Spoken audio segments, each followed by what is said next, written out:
In 1665, the streets of London were filthy and the city was overcrowded. Shanty towns surrounded the city, housing hundreds of thousands of laborers and craftspeople. With conditions just right, bubonic plague began to spread, and before long, thousands were falling ill in what would become known as the Great Plague of London. Lord Mayor Sir John Lawrence, realizing the disease might be spread by animals and that the streets were filled with stray dogs and cats, ordered a massive cull of the strays. These were the same stray animals that, unbeknownst to the authorities, hunted the rats carrying the fleas that spread the plague. So the irony was that in taking action he hoped would help control the plague, the Lord Mayor more than likely helped it to explode. How should we judge someone like Sir John Lawrence? Is it fair to ridicule him for his poorly informed decision, or to accuse him of ordering the call because he hated cats and dogs? Should we remember him for all the additional deaths caused by his call, or as someone who made an unfortunate choice given limited information in a grave situation? There's not much choice except to feel sorry for him. He obviously wasn't negligent. He was making decisions, not sitting at home pretending there was no crisis at hand. And he wasn't malicious either. Nobody at the time knew that rats carried the fleas that harbored the plague-causing bacteria. Plus, the idea that strays were spreading the plague wasn't too off the wall. So there's only one reasonable judgment. His decision wasn't criminal. It's hard to even say he was at fault at all. The Lord Mayor made the decision because he cared about the residents of London, and that remains true regardless of the consequences of his decision.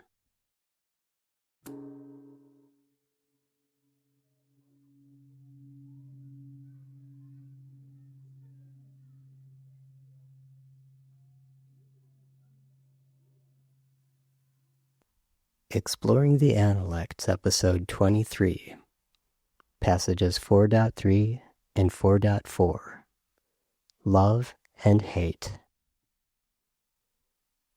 Hey folks, this is Elliott Bernstein. Thanks for joining me for Episode 23 of Exploring the Analects. In this episode, we'll be covering passages 4.3 and 4.4 of the Analects focused on human-heartedness, judgment, and hatred.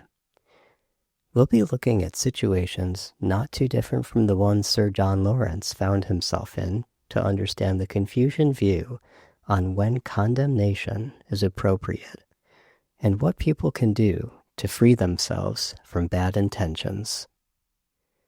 As always, I'll read the passages in Chinese and English, explain the ideas behind them and provide some historical context, then analyze the language found in the passages as a way to learn new words and phrases in classical Chinese and modern Mandarin.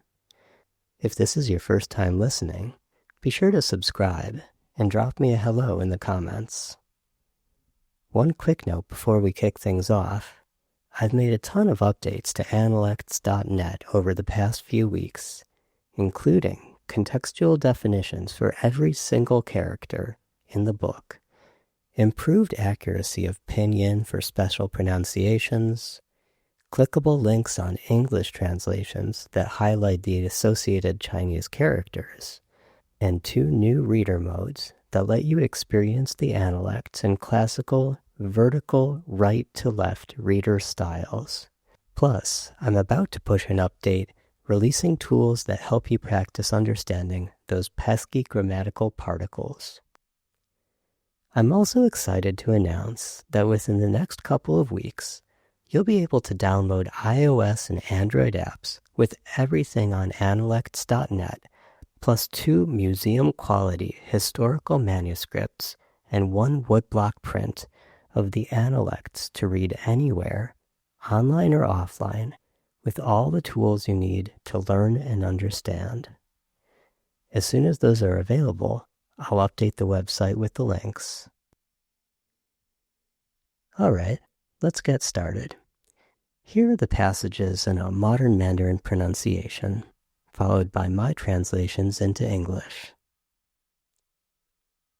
4.3 子曰为人者能好人能恶人 The master said, only the human-hearted are capable of loving people and capable of hating people. 4.4 子曰苟至于人矣无恶也 The master said, if you just set your will on human-heartedness, you will have no bad intentions. Let's start off with a quick explanation of these passages according to the most common interpretation. Both of these passages are focused on the cardinal Confucian virtue of ren, human-heartedness. We'll review exactly what ren is a little later in this episode, but for the time being, just keep in mind that both of these passages center on this virtue, with the first focused on those who possess it, and the second focus on those who aspire to it. In the case of those who possess human-heartedness, passage 4.3, we read that only these people are capable of loving and capable of hating others. It's important to understand the function of capable here because it's doing a lot of work. It's not that people lacking human-heartedness can't love and hate others. You'll absolutely find them doing so. But when it comes to loving and hating others in the appropriate fashion, and for the appropriate reasons, this is a capability you'll find only among the human-hearted. This is a kind of justice is blind argument. The idea is that those who don't possess sufficient human-heartedness find themselves loving some and hating others for personal or selfish reasons. Maybe someone is the nicest guy in the world, but he just happens to look like the bully who beat you up in middle school. Or maybe you're allergic to dogs, and your neighbor has a dog. Now these aren't great reasons to dislike someone. It's the same reason jury selection in the U.S. judicial system is such a rigorous process. Harboring prejudice means individuals on trial risk being judged on factors that are irrelevant to their cases. For those who aspire to human-heartedness, which is the topic of passage 4.4, we read that when your will is set on human-heartedness, your heart will be free of bad intentions. Now, bad intentions may sound a bit vague, but I found something wrong with every other option. Evil is just a bit strong, and it's a pretty loaded term. I wouldn't want you thinking we're talking about the devil incarnate here. And spite only covers one aspect of bad intentions, and the same with other words like cruelty, pettiness, and so forth. So I'm sticking with bad intentions, but I want you to know that this could be any sort of pettiness, jealousy, malice, cruelty, or other ways of being mean-spirited that you can imagine. According to 4.4, you don't even need to truly possess human-heartedness to avoid having bad intentions. All you need to do is aspire to human-heartedness, and you won't have any bad intentions toward others. This is the reason most people would find it difficult to judge Sir John Lawrence harshly for ordering the cull of strays. Given everything we know, that understanding of the spread of disease was only in its very nascence in the 1600s, that he realized animals in squalor might be contributing to the spread, and so forth, we can only assume that his intentions were good, irrespective of the results. Now that you've got the basic idea behind these passages, let's do a bit of a deep dive into the meaning of ren, or human-heartedness. Even if you've heard this before, you might want to listen to this refresher, especially since it's been quite a few episodes since we encountered a passage focused on it. Ren is the primary virtue of the Analects, and that's no small thing, since this book is just jam-packed with other virtues like xiao, respect for parents, li, ritually appropriate behavior, zhong, wholehearted devotion, and xin, trustworthiness. As the primary virtue of the Analects, it's not uncommon that you'll see Ren translated simply as virtue or benevolence. And I really wouldn't fault a translator for that, except to say that being virtuous means something just a little bit different to everyone, so it's usually the right move to try to get just a bit more specific. Scholars of Chinese philosophy, along with most translators, agree that Ren usually doesn't refer to just any old type of virtue.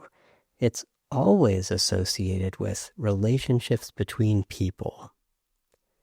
In Analects 1.2, Confucius's disciple Youzi famously explains that Ren can grow out of our earliest and closest relationships, those with our parents and siblings. From these familial relationships comes our ability to connect with and have empathy towards others. So relationships with parents can act as a model for relationships with teachers at school, bosses at work, and leaders in your community. And relationships with siblings help us learn to build relationships with friends, neighbors, and colleagues. Ren is understanding deep in your heart and mind the position of others, and how their circumstances affect their own hearts and minds, then using that understanding to treat them with dignity, care, and respect.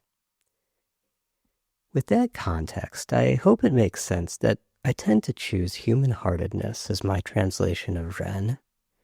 So keep in mind that image of someone who has learned to prioritize human relationships and whose heart is filled with compassion for others, and the interpretations of passages 4.3 and 4.4 should make a lot more sense to you.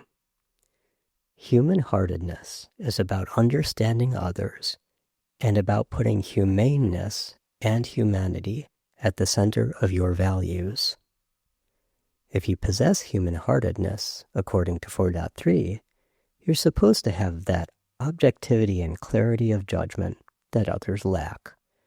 You won't be swayed when strangers try to flatter you. You won't be jealous when a coworker gets that promotion you've been hoping for.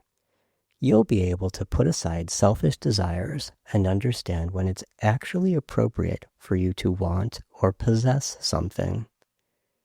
The point is, those without human-heartedness will have trouble avoiding many such pitfalls. And in failing to avoid them, they'll lose the capability to judge or to properly love and properly hate other people. And in terms of 4.4, if you aspire to human-heartedness, you won't have bad intentions when interacting with others. It might help to read this as a sort of challenge by Confucius to his students. I imagine they'd come to him frequently claiming to understand or possess Ren, or just wanting to know if they're making progress toward it. Well, what better way would there have been than to show them how far along they were by asking them to consider if they've recently acted jealous or malicious, or to point out cases where he'd observed them acting in those ways.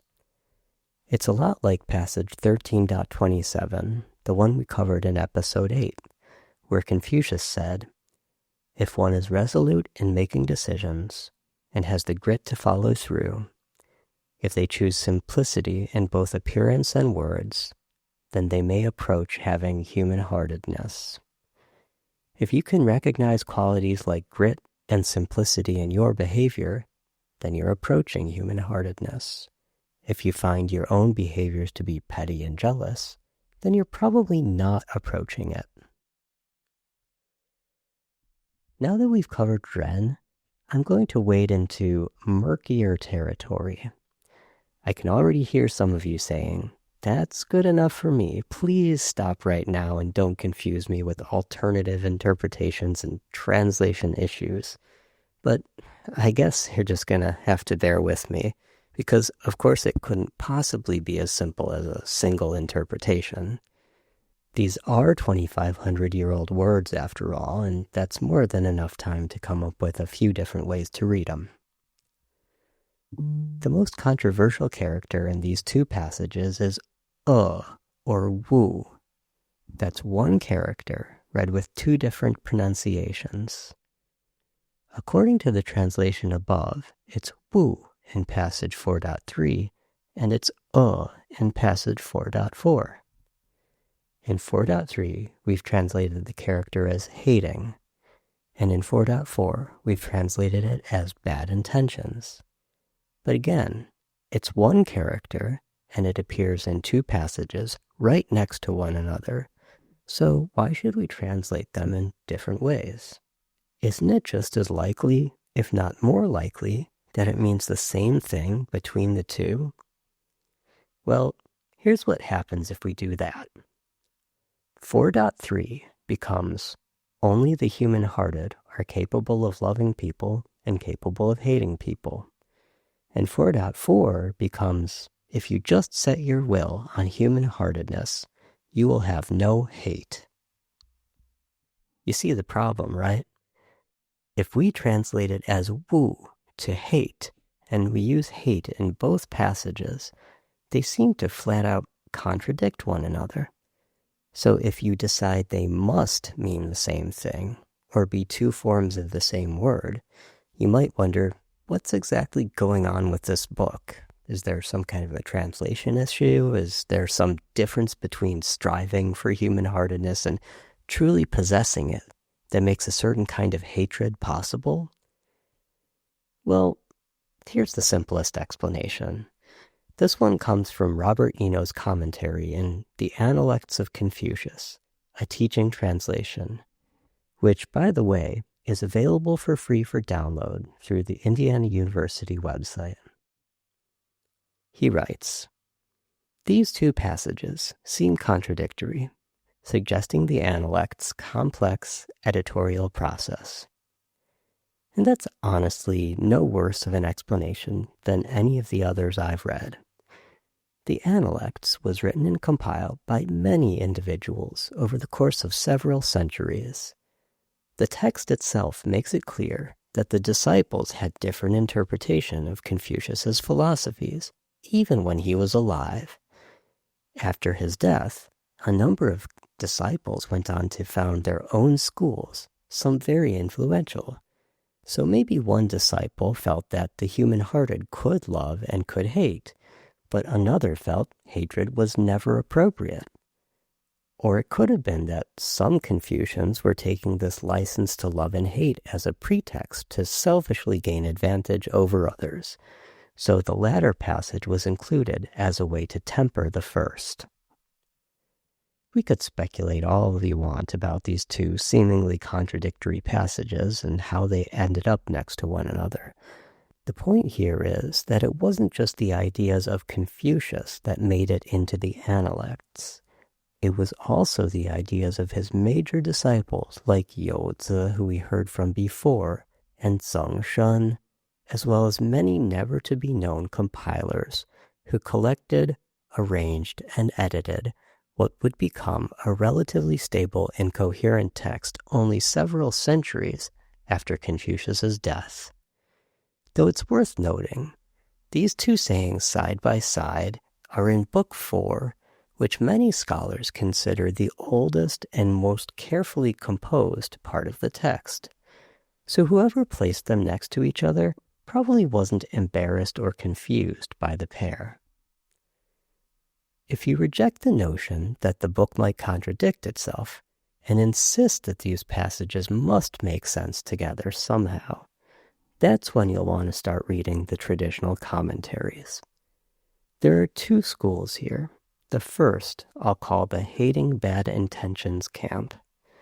They take this character and woo to have two distinct pronunciations and two distinct meanings, hate in 4.3 and bad intentions in 4.4.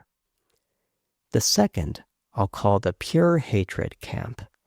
they take everything to be just woo or hate.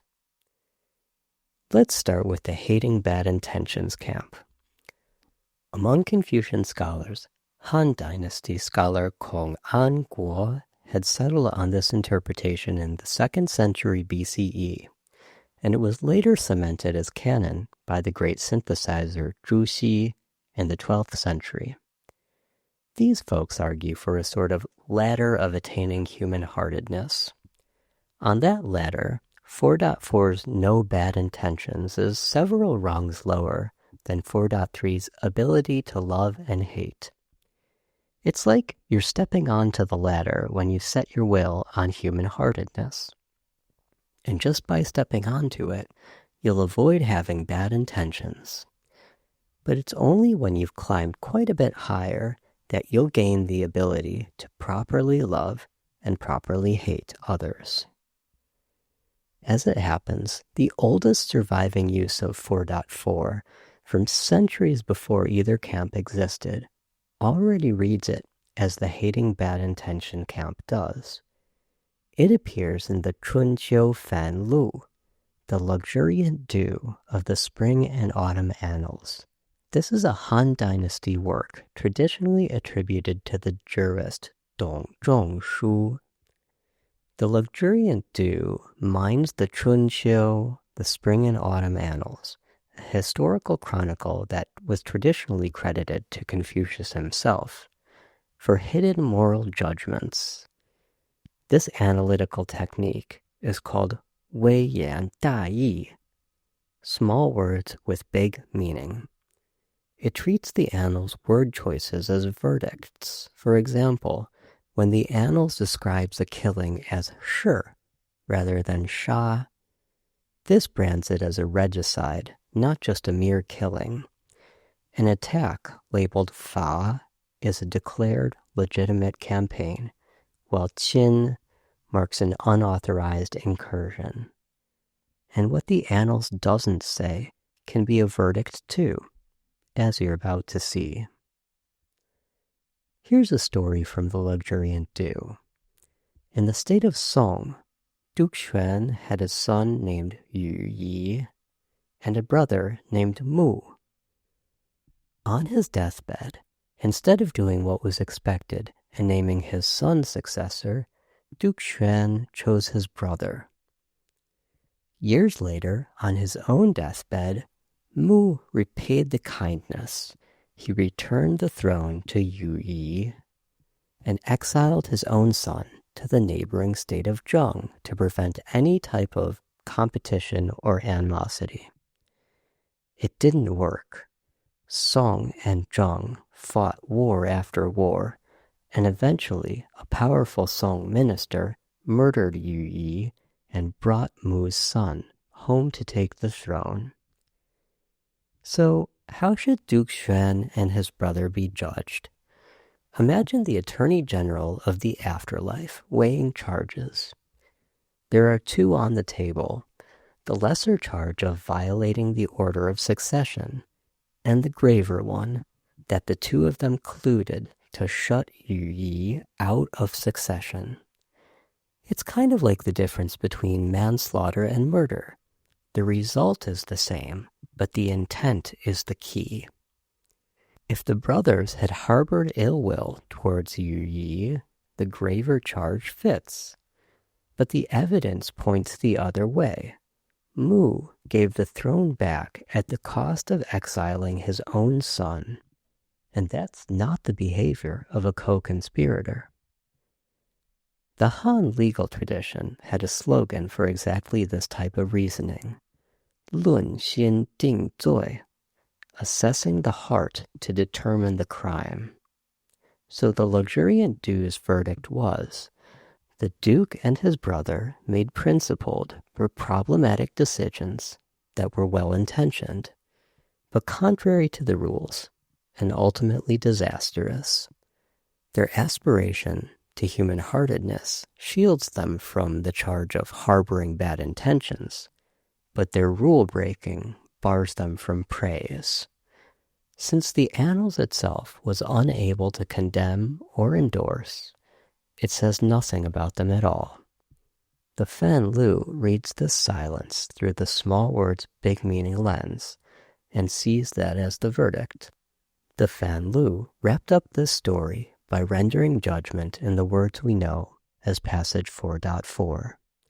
苟至于人无恶. They aspired to human-heartedness, so no bad intent could be pinned on them.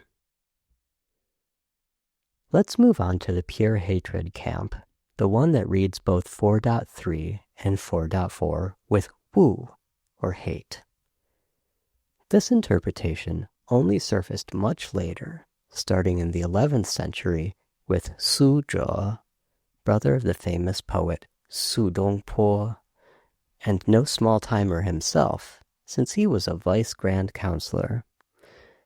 The evidence this camp offers for its interpretation is relatively thin. The commentaries I reviewed didn't quote any known works to justify the opinion, so it seems like they just expected the analects to speak for itself. And that does make some sense. If you tally up the occurrences of this word in the analects, it means hate about twice as often as it means anything else. So it usually means hate, and if it obviously means hate in nearby passages like 4.3 and 4.6, then why shouldn't it also have the same meaning in 4.4? Well, I tend to be a fan of letting the text stand as evidence for itself, so based on the statistics alone, I'd support this argument.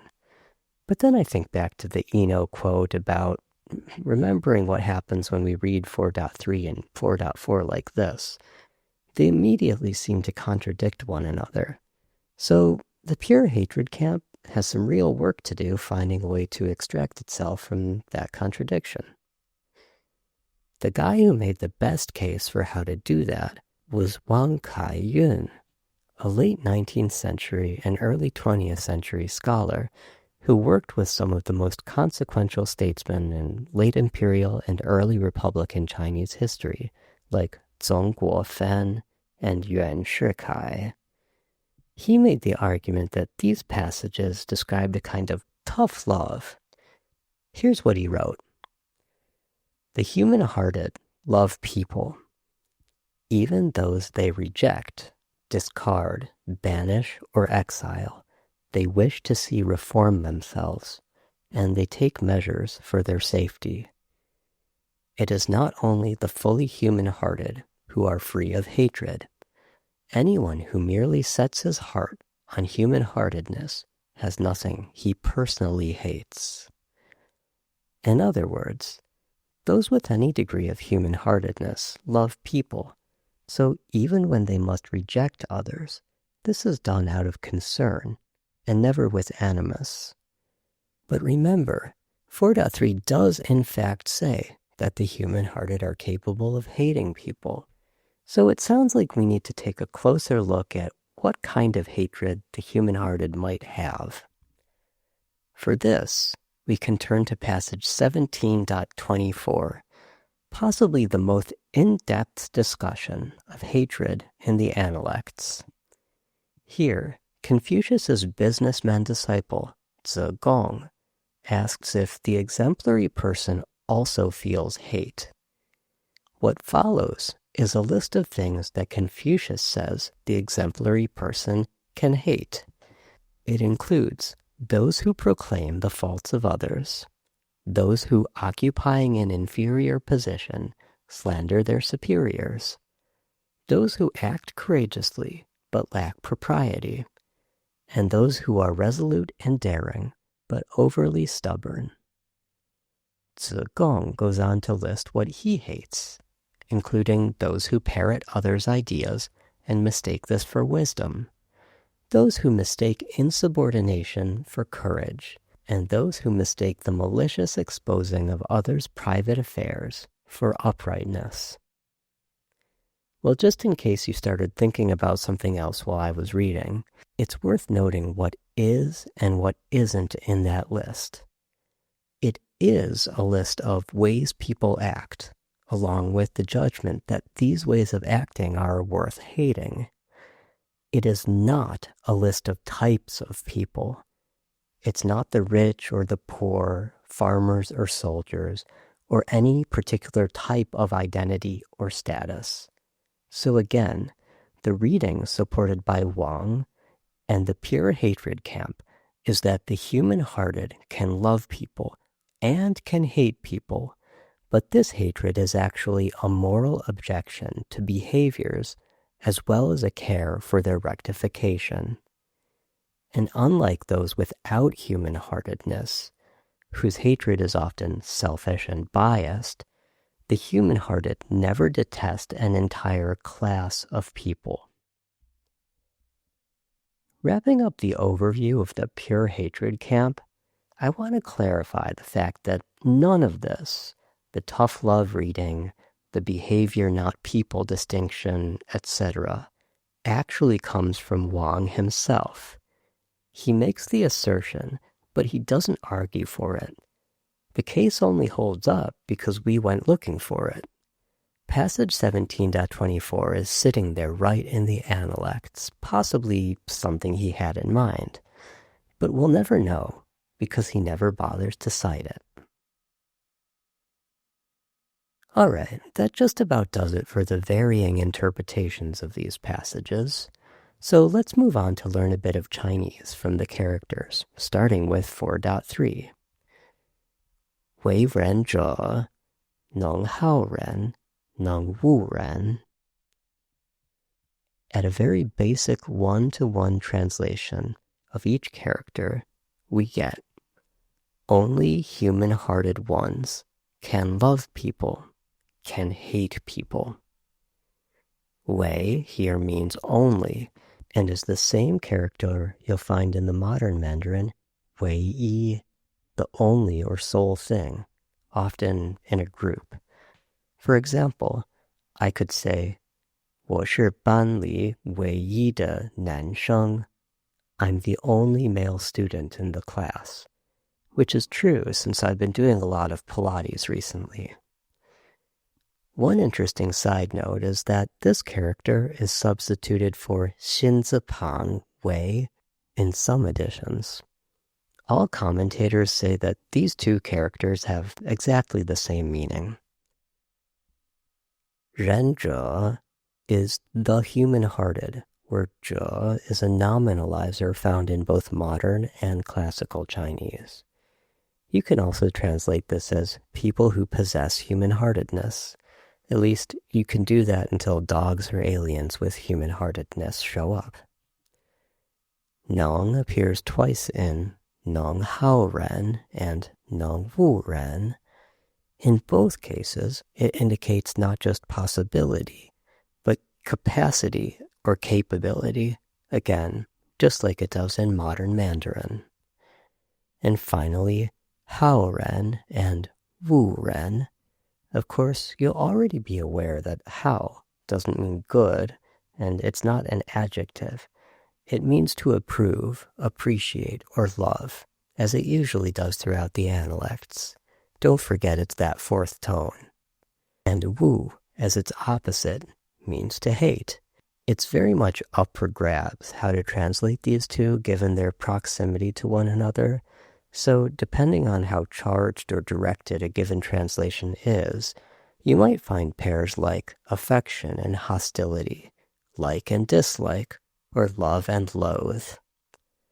Finally, we have to string these three clauses together, so only human-hearted ones can love people and can hate people is filled out in whatever way makes it clear that the referent of the latter two clauses is the human-hearted. I brilliantly strung them together with the fancy words are and. On to 4.4, 苟至于人矣，无恶也. Again, starting with one-to-one translation, just set the will on human-heartedness. It is lacking badness. Go is a soft conditional, meaning it probably needs an if, but as long as you can indicate a potential future state that won't be too difficult to achieve, you're probably doing it right. So you might use go in the sentence, would you just give it a chance? It's not asking for much. Zhi is the same character you might know from the modern Mandarin zhi yuan zhe, a volunteer, and tong zhi, a comrade, or literally one with whom you share aspirations. You know, this is workers of the world unite stuff. The idea here is that you're wholeheartedly invested in an idea or a goal, not being coerced and not being cajoled in any way. Yu is a classical Chinese grammatical particle meaning to, on, or with. It's always good to stay flexible with this one, and in this case, the target of yu is ren. Yi is another classical Chinese grammatical particle with a number of meanings, but in this case, it indicates completion of a change. The change in this case is becoming willing, so the will is now set. Wu, everyone should know, modern Mandarin or classical Chinese, this is one of the most common ways to say without or to lack.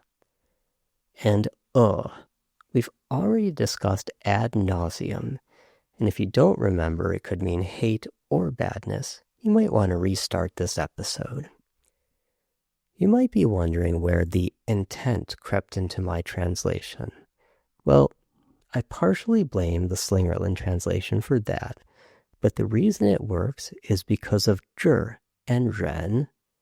You could think of it like having your will set on human-heartedness, and that has pushed out any other type of intent, including the bad ones. And to round this off, we've got yeah.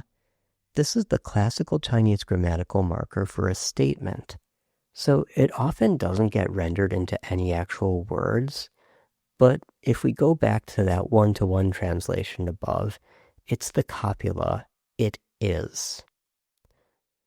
Again, needing to string together the clauses since the word-for-word translation just set the will on human-heartedness, it is lacking badness, is a little bit too raw and doesn't make the subject or relationships clear.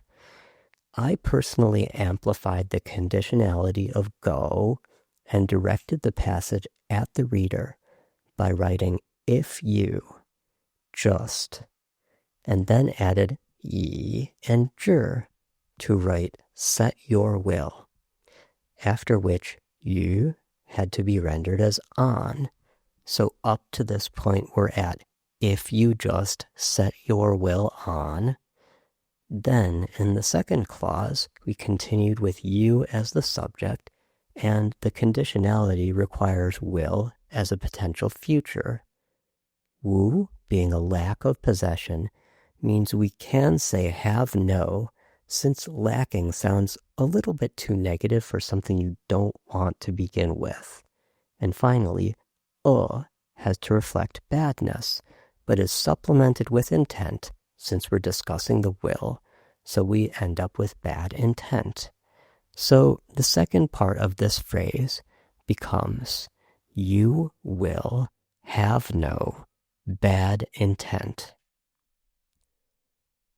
All right, folks. Thanks for sticking with me. This might just be the longest episode by word count yet. Next time, we'll read passage 7.10. You're definitely going to want to tune in if you've ever thought to yourself, was Confucius the original emo kid? Quite the question to be pondering. See you there.